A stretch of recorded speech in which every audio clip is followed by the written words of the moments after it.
అంటారు, రాజ్యాంగ విరుద్ధం అంటారు. దాని మీద సుప్రీంకోర్టు తీర్పుకు లోబడి ఉంటుంది ఇష్యూ అంతా. కాకపోతే ఎవడైతే వెళ్తాడో, ఏ పార్టీ వాడైతే వెళ్తాడో వాడు భయపడ్డాడన్నటువంటి పాయింట్ని చెప్పడానికే ప్రభుత్వానికి అవకాశం ఉంటుంది. అంటే ఒకవేళ రేపు బడ్జెట్ సమావేశాల్లో పట్టిన బిల్లు ఆమోదం పొందిన తర్వాత ఇంకా ఏడాది సమయం అయితే పడుతుంది ఎన్నికలు రావడానికి. అంటే బేసిక్గా ఎన్నికలు కూడా ఇప్పుడేం పెట్టరు, ఇవన్నీ అవ్వాలి నేను చెప్పినట్టు. ముందు బిల్లు ఆమోదం పొంది ఒక డేట్ పెడతారు, కట్ ఆఫ్ డేట్. అసలు అప్పటిదాకా కూడా ఉండదు. నేను అనుకోవడం ఏంటంటే ఇప్పుడు ముందు సెలెక్ట్ కమిటీకి పంపిస్తారు, జాయింట్ పార్లమెంటరీ కమిటీ. దాంట్లో ఎన్ని రకాలు ఉంటాయి అన్ని రకాలు. ఇప్పుడు వక్ఫ్ బిల్ అంతే కదా పెట్టి వదిలిపెట్టలేదు.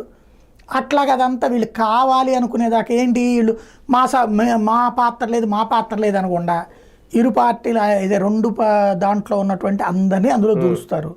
వాళ్ళ అభిప్రాయాలన్నీ తీసుకునేలా చేస్తారు. ఎందుకంటే కోర్టులకు వెళ్ళినప్పుడు ఇది సుదీర్ఘమైనటువంటి జరిగింది కానీ అన్నీ అమలు చేయాలని లేదు కమిటీ రిక్వెస్ట్ని.